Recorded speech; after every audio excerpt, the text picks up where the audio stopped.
काँग्रेसचा शरद पवारांना विरोध आहे का, ही चर्चा आता सुरू झालेली आहे। काँग्रेसच्या स्थानिक नेत्यांचा पवार कुटुंबातील उमेदवारास विरोध आहे।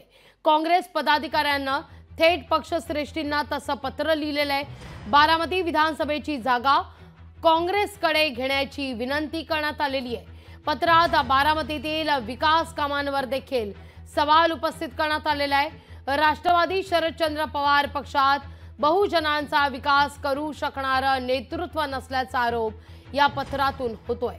बारामती विकासात काँग्रेसचा वाटा असताना साधा उल्लेखही केला जात नसल्याचा आरोप या पत्रात करण्यात आलेला आहे। काँग्रेस पदाधिकाऱ्याचे हे पत्र लोकशाही मराठीच्या हाती लागलंय। तालुका काँग्रेस सरचिटणीस निलेश गजरमल यांनी राहुल गांधींना थेट या संदर्भात पत्र लिहिलेलं आहे। काँग्रेस नेत्याच्या या पत्रामुळे मवियात बिघाडीची शक्यता वर्तवली जाते।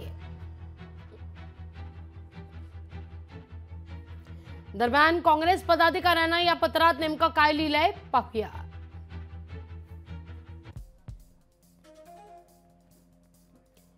बारामती विधानसभा मतदारसंघाची उमेदवारी काँग्रेस पक्षास मिळाली पाहिजे, कारण गेली अनेक वर्षांपासून काँग्रेस पक्ष हा शरद पवार यांच्या पक्षास साथ देत आलाय।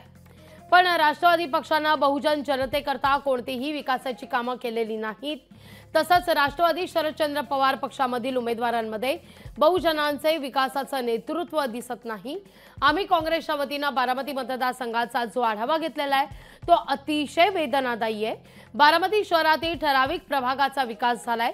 बारामती लोकसभा विधानसभा मतदारसंघात जो विकास झाला त्या विकासामध्ये काँग्रेसचा वाटा मोठा आहे, पण त्या संदर्भात नाममात्र उल्लेखही केला जात नाही।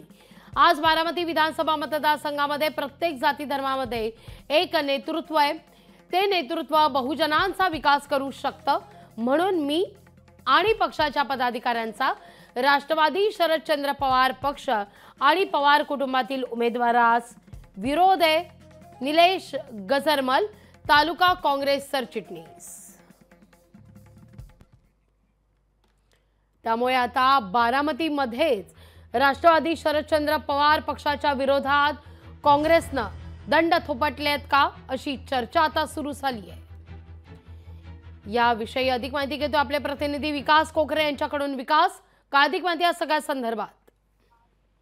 नक्कीच लागवी गेल्या अनेक दिवसांपासून बारामतीमध्ये अनेक निनावी पत्र व्हायरल होत आहेत। या पत्रातून गेल्या 2 दिवसापूर्वी एक पत्र व्हायरल झालं। या पत्रातून बारामतीमध्ये योगेंद्र पवारांना बारामतीवरती लावू नका असं एक पत्र व्हायरल झालं होतं। यानंतर आता महाविकास आघाडीचेच घटक पक्ष असलेल्या काँग्रेस पक्षानं एक निवेदन पक्षश्रेष्ठींकडे पाठवलेलं आहे आणि पवार कुटुंबातील उमेदवाराला आमचा विरोध असल्याचं या पत्रातून त्यांनी नमूद केलेलं आहे।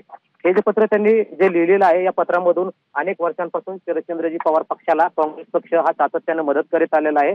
मात्र असं असतानाही बारामतीमध्ये शहरामध्ये जी विकास कामं झालीत, जी महत्वाची कामं झालीत, या महत्वाच्या कामामध्ये कुठेही काँग्रेसचा उल्लेख केला जात नसल्याचा देखील आरोप त्यांच्याकडून केला जातोय। कारण ठराविक प्रभागाचा विकास झाला आहे, ठराविक रोडचा विकास झाला आहे, ठराविक भागाचा विकास झाला आहे असं म्हणणं देखील या काँग्रेस पदाधिकाऱ्यांनी यातून व्यक्त केलंय। कारण सातत्यानं बारामती म्हटलं की पवार हे समीकरण आहे आणि आता दलित असेल, बहुजन समाजातील उमेदवार काँग्रेसने द्यावा अशी सातत्यानं मागणी या काँग्रेसकडून केली जाते। आणि या पत्रातून स्पष्ट उल्लेख केलेला आहे की राष्ट्रवादी शरदचंद्रजी पवार पक्षातील जो पवार कुटुंबातील जो उमेदवार असणार आहे, या उमेदवाराला काँग्रेस पक्षातील आमच्या सहकाऱ्यांचा पूर्णपणे विरोध असणार आहे। कारण सातत्यानं पवार कुटुंबातलाच उमेदवार दिला जातोय, यामध्ये दुसऱ्या कुणालाही संधी मिळत नसल्याचा आरोप देखील त्यांच्याकडून केला जातोय। मात्र तसं पाहिलं तर काँग्रेस हा महायुतीतील महत्वाचा घटक आहे। असं असताना देखील हे पत्र पक्षश्रेष्ठींना पाठवलं जातं। नेमकं या पत्रामागे नेमकं काँग्रेसचं प्रमुख कोण आहे की काय, किंवा त्यांच्याकडून हे पत्र लिहून घेण्यात आले की काय, असा देखील दावा या ठिकाणी केला जातोय।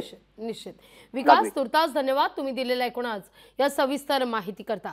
काँग्रेस पदाधिकाऱ्याचं पत्र आता लोकशाही मराठीच्या हाती लागलेलं आहे। तालुका काँग्रेस सरचिटणीस निलेश गजरमल यांनी हे पत्र लिहिलेलं आहे आणि या पत्राच्या माध्यमातून त्यांनी राष्ट्रवादी शरदचंद्र पवार पक्षाच्या उमेदवारास बारामतीमध्ये विरोध दर्शवलेला आहे। या ठिकाणी काँग्रेसकडून देखील विकास कामं केली जातात, पण काँग्रेसचा बारामतीत कधीही उल्लेख केला जात नाही असा त्यांनी पत्रातून आरोप केलाय। लोकशाही मराठी ऐका, पहा, जागरूक रहा।